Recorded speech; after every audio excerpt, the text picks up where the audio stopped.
The operations room in Astana hums with the low, constant vibration of overloaded server racks.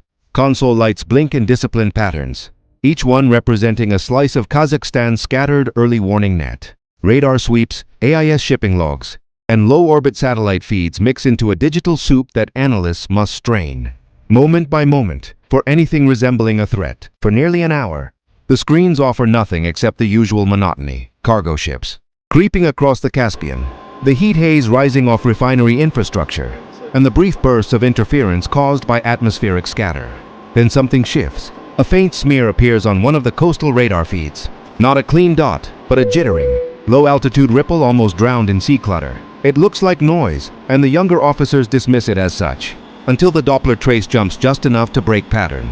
The senior watch officer leans forward, eyes narrowing behind smudged glasses, and delivers the quiet verdict that pulls every head toward the screen. Drone. He doesn't need to say whose. Tension thickens in the room. The earlier Ukrainian strike on Kazakhstan's Tengiz fuel storage yards had left more political bruises than physical ones, and nobody wants to be on duty when the follow-up arrives. Far out over the blackened Caspian, the intruder moves with methodical precision. It's the Ukrainian UJ-25 Kryphon, a long-range kamikaze drone designed to be less of a target and more of a rumor. It skims the water at barely 24 meters above the waves, gliding at a steady 228 km/h. Its carbon graphite frame reflects almost nothing. Its electric motor leaves no exhaust plume, and its autopilot constantly recalculates micro-corrections to ride the shifting wave clutter zone. The ocean below is chaotic, reflecting radar in a patchwork of false returns. Instead of fighting the turbulence, the Kryphon uses it as camouflage.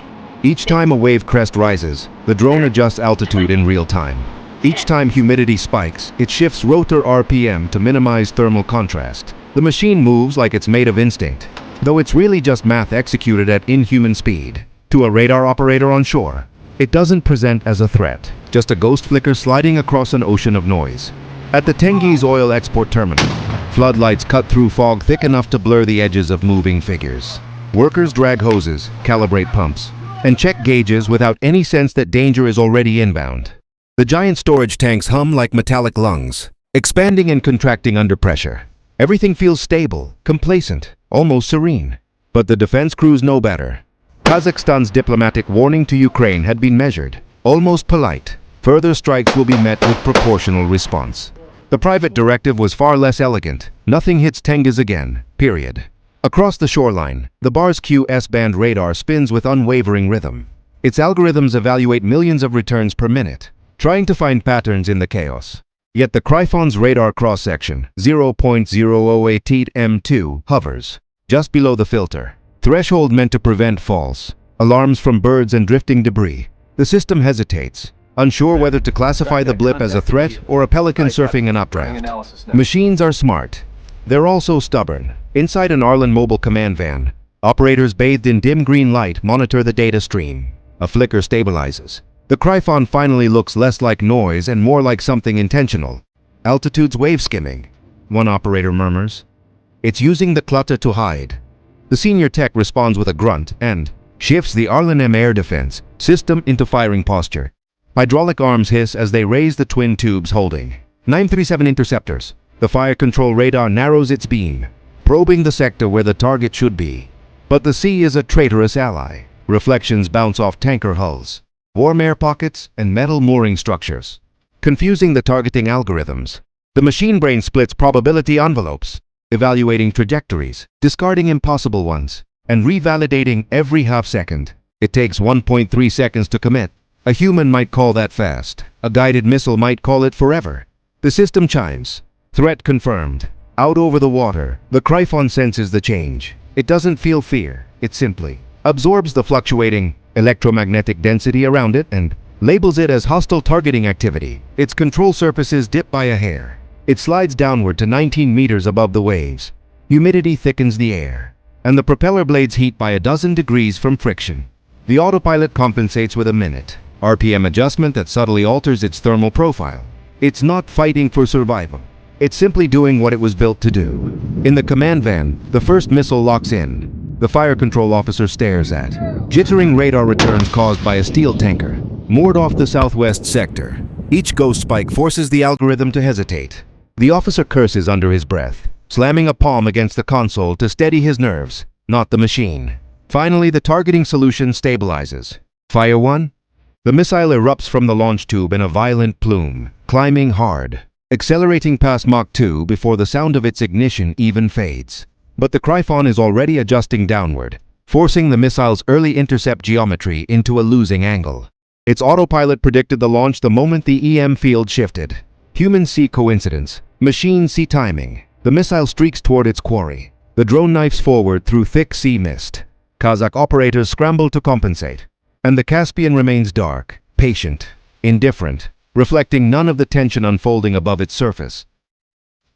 The missile cuts a jagged line through the night, its exhaust plume tearing the fog apart like a blade through thin cloth. Every few seconds, the targeting algorithm adjusts thrust to refine its trajectory, its seeker head glowing faintly as it pulses infrared scans across the water.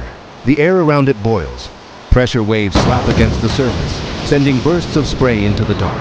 The Kryphon drone feels the missile's weight long before it hears anything. Sensors flag the sun. Spike in heat contrast. Missile. Exhaust reflecting off water. And feed the put data into its evasion subroutine. The drone angles its nose downward, lowering to barely more than a dozen meters above the waves. The move is abrupt enough to make the airframe shudder. If it were manned, the pilot would feel the sickening drop in their stomach. But the Kryphon feels nothing. Its autopilot calculates the ocean's surface as both shield and threat. The missile, diving after it, must predict where the drone will be 1 second ahead. The drone must avoid being predictable for even a fraction of that. The ocean helps, black, uneven, restless, but the missile is closing fast. On shore, the operators inside the Arlan command van hold their breath. The missile's telemetry feeds back into their screens in sharp green lines. One operator clutches the edge of his desk as if he can steer the missile, with raw hope alone. The senior officer mutters for the missile to cut him off, as though the drone is some reckless driver swerving down a mountain road. Everyone in the van knows what's at stake. Tengiz isn't just infrastructure, it's an artery. Losing it would bleed economic credibility in a single night. They've been warned that additional strikes would push Kazakhstan to proportional response. But what that response actually means is something nobody wants to say aloud. Everyone fears escalation. Everyone fears making the wrong decision even more. The missile continues its dive, and then the drone does something the operators do not expect. It climbs. Not much, just a gentle, unnatural rise. The kind a human pilot would consider foolish. But the autopilot has detected a trough ahead in the waves. If it rides that low pocket of air, the missile might overcorrect. The senior tech's eyes widen. "Don't do that! Don't!" But the drone doesn't hear him. Over the water, the Kryphon lifts half a meter. The missile interprets this as an escape attempt and dips harder, adjusting too steeply for its own lateral correction limits. Its seeker loses the drone for a microsecond. Tiny gap, but enough for its trajectory to falter. The missile rockets past the Kryphon by barely 30 meters. Its proximity fuse searching for metal, heat, vibration, anything. But the drone had just broken the envelope where the fuse could reliably trigger. The missile screams through open air and slams into the waves, detonating in a violent, upward plume of water and fire that briefly lights the night like lightning. The shockwave slaps the drone, rocking it sideways. The autopilot compensates. Stabilizers twitch. Course corrections fire. The Kryphon survives. Across the shoreline, every defense operator curses. Failure tastes metallic in the air. But there's no time to process it. The drone has cleared the outer defense bubble. Tengiz is no longer a target. It is now the inevitable endpoint of a quick and narrowing countdown. The Bars Q radar tries one last sweep. Its software frantically reclassifies the drone from possible to certain to critical. The system throws warnings across every connected console. The sirens at the terminal roar to life. Workers sprint for shelter as floodlights flicker on, turning fog into blinding white sheets. An internal system triggers the pipeline shutdown sequence. Hydraulic lines begin sealing, valves screeching into locked positions. The terminal's emergency protocol says it takes 11 seconds to fully isolate the primary manifold. 11 seconds feels like 11 miles. The drone is already too close. Crew aboard the patrol boat. Barris 12 attempt their last possible role in the unfolding disaster. A gunner aligns a 12.7 heavy machine gun with the drone's silhouette, barely visible through drifting fog. He fires controlled bursts, each round cracking into the night. Some hit. Sparks jump off the drone's tailboom, its left stabilizer tearing slightly. But the Kryphon compensates instantly by shifting torque across its twin booms, redistributing control in a way no human could manage with that speed or precision. The drone keeps going. The gunner lowers his weapon. He swears under his breath. Inside the terminal, two engineers race down a catwalk toward the main shutoff panel. Alarms echo in metallic waves. The whole structure feels alive, vibrating with tension. Heat radiates from machinery still pushing oil through massive arteries. Neither engineer knows exactly where the drone is. They just know it's too close. One looks through the fog and sees only blinding refinery lights. The other hears the faint whine of a propeller, somewhere above the waves, somewhere far too near. They reach the panel. They never get to touch it. The Kryphon slices through the final stretch, guiding itself into the base of the manifold. The warhead compresses. A fraction of a second later, detonation ruptures the world into flame. But instead of a massive outward explosion, the initial blast collapses an unseen gas pocket near the manifold, causing a strange inward implosion before the fire blooms outward. One wing of the terminal disappears in a rising column of fire and metal fragments. The other wing remains lit but strangely untouched, as though spared by the physics of an accident nobody planned. The shockwave rolls across the sea. The patrol boat rocks violently. Seabirds erupt into the sky. The fog glows a sickly orange.